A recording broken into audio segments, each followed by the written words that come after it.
So, the Apple Watch is due to go on sale on the 24th of April. However, you can pre-order it starting this Friday on the 10th of April. You can also go in and try it on. I love Apple products. I've been an Apple user for the last 13, 14 years.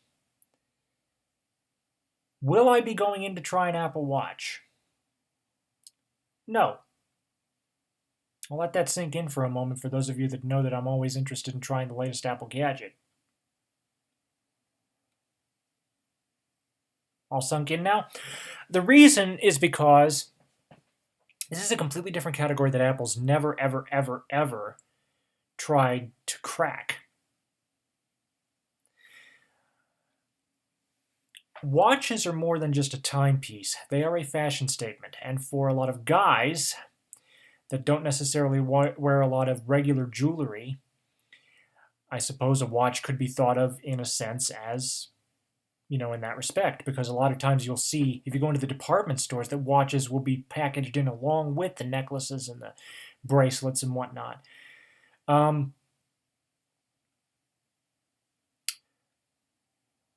So I'm going to take a look at some timepieces that compare to the Apple Watch and actually have advantages over the Apple Watch. And a lot of you are going to be saying, well, that's not a smartwatch. Believe it or not, I consider that to be an advantage, and I'll explain why at the end. Let's start with this one. This is the LifeMax solar-powered talking atomic watch. First of all, it is really easy for me to see because I do have low vision. Excuse me. Pardon me. And it also talks, and it can synchronize with the atomic clock all over the world, actually. US, UK, Germany, and Japan. In fact, this is a UK watch.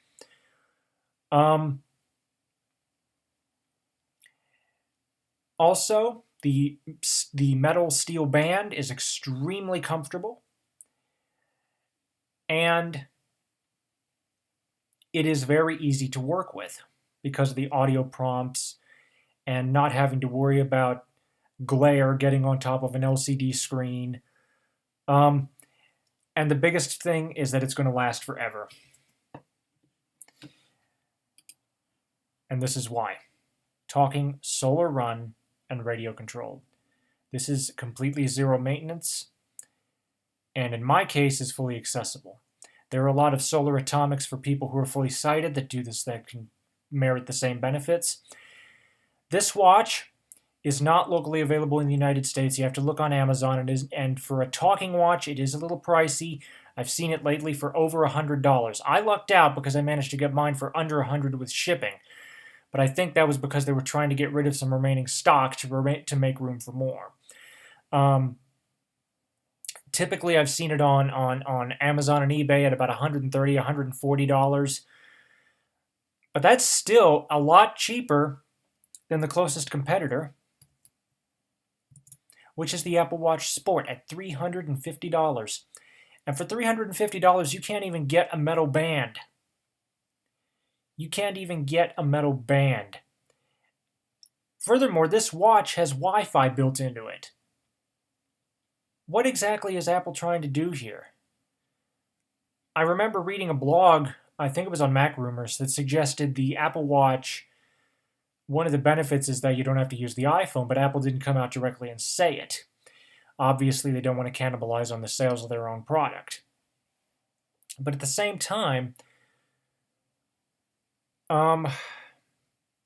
this is really interesting for me to say because I was all set to get one of these things until we heard more about the pricing and we heard more about the shopping experience.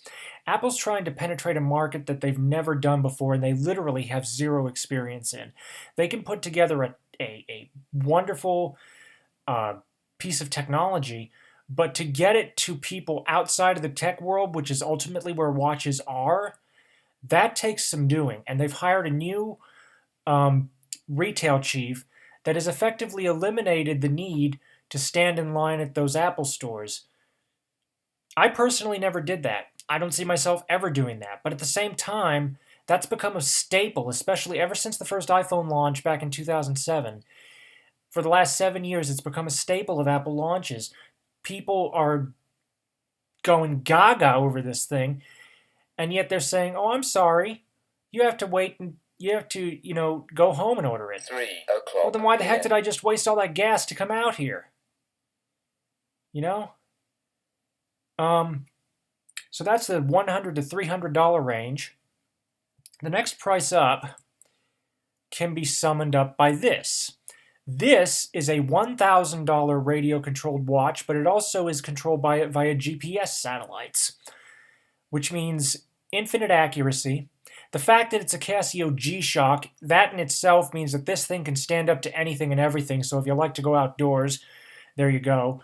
And the only way this would ever lose time is if a satellite fell out of orbit. And this is $1,000. And this will last this will last forever because, again, it synchronizes to the GPS satellites. And like the LifeMax watch that I showed you on the last screen, where's that insignia for Tough Solar? I can't find it. Well, this is definitely a Tough Solar timepiece. It is very complex, but I do think that it is worth the asking price. Something like this, $1,000 is worth the asking price. Why? Because it has longevity built right into it. It is rugged enough to take being submerged. I don't think it's a diving watch, but it can definitely go for a swim. It can take rock climbing. It can take all of your outdoor activities. And if you're out in Australia or you're out somewhere where you're like up in the frozen Arctic, for example, you'll still get a time signal because, again, this thing synchronizes to the GPS satellites. Well worth the investment, in my opinion. Compare that to the closest Apple Watch competitor. This is the Apple Watch Steel.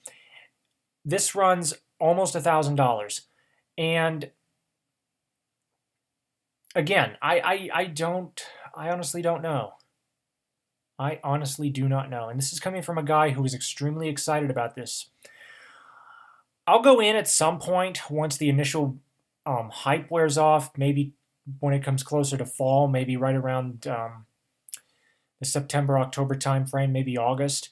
I'll go in once the initial hype wears off, assuming they drop those appointments. I really don't like the idea of having to go in for an appointment to take a look at one of these things, because given my needs as somebody who has low vision, as demonstrated by the other watches that I've showcased to you so far, you'll probably notice that they both share a common theme. They are very high contrast, very easy to see. Well, if I go outside and the Apple Watch is not easy to see in direct sunlight, and where I live, we get a lot of direct sunlight, I need to know how to use VoiceOver. And for something like that, I mean, a lot of people are already complaining that the watch is complex enough to use as it is. Take away someone's sight and require them to use speech, that becomes even more complex, depending on how the interface is built. I'm hoping that they would build some similarities in for people that use iPhones so it'd be an easy transition. But this cannot be accomplished in 15 minutes. It really can't. It's something that I think really needs to be addressed. So I've shown you the $100 to $300 range. I've shown you the roughly $1,000 range. What about people that are so wealthy that they use a $1,000 bill? And I don't know if there is such a thing, so I'm sorry, I'll say 100. Let's just say they use a $100 bill as a Kleenex, as a handkerchief. For people who $1,000 to them would be like $1 to me. Okay? For those kinds of people, you've got something like a Rolex Submariner, which I never see myself getting, but it falls into the same camp as the Apple Watch Edition. Oops. Rolex Submariner, the last time I checked, I think, was it a Submariner or an Oyster that ran, I think the ballparking price was somewhere between $3,000 and $8,000. That is still cheaper than the $10,000 to $17,000 of the Apple Watch edition. And this being a mechanical movement and being an ultra luxury timepiece, the idea is you buy one of these and you hand it down from generation to generation to generation. It's a family heirloom. At least that's what I understand them to be. The Apple Watch Edition, I don't think is going to fall under that category. Why is that? Well, it got the price bracket right, $17,000. It's made out of solid gold. 10 to 17, depending on the band configuration. That's another thing. You wanted a different type of band for this watch. It's going to cost you an extra couple thousand. You could get a G-Shock GPS watch for that much. The logic of this just escapes me. And also, remember I was talking about the 1 hour, needing for 15 minutes, more than 15 minutes if you really want to get a good look at this thing? Well, believe it or not, if you are the type of person who has enough money in the bank to purchase one of these, you're probably used to the luxury treatment. In other words, private jets, preferential treatment on everything. First in line, boom. Well, that's what Apple's giving you. Apparently, whoever they hired from the fashion industry told them that's how this was done, and that's how they're going to do it. I just wish that they would... I understand the first-of-the-line treatment and putting the Apple Gold watch in a safe. I understand that.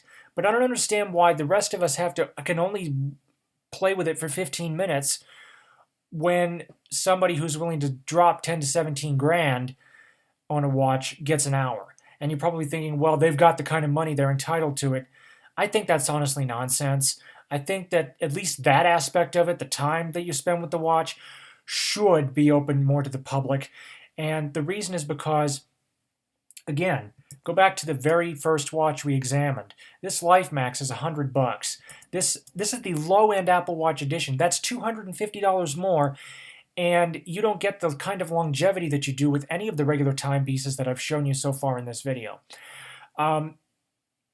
And it's not a cheap purchase for many people, $350, especially if you... We're not sure how long this thing's going to last, okay? This is the very first non-tablet, non-phone, non-computer-esque category that Apple's ever done. And I have to say I give them credit for trying, but I would say that there are a number of shortfalls that need to be addressed, not just with the device itself, because all of these watches that I've shown you, again, the LifeMax, the Solar Atomic GPS from Casio G-Shock, and especially the Rolex Submariner. All three of these have something in common. They will last a lifetime, or at least in the case of the talking watch as far as the calendar goes.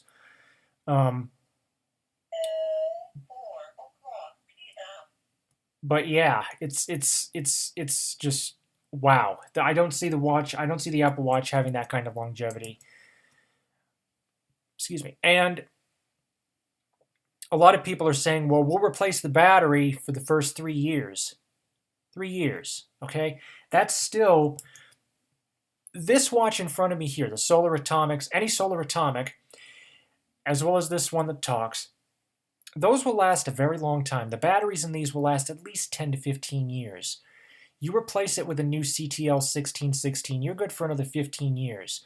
You replace it every couple of years, every 15 years or so, and assuming the calendar can go up to 2099, you've got a watch that'll last a century. I don't see that happening even with this battery replacement business, because the technology is always going to improve. Apple's going to come up with something else, and the $350 watch is, I don't know, it just feels like it's washed down the drain.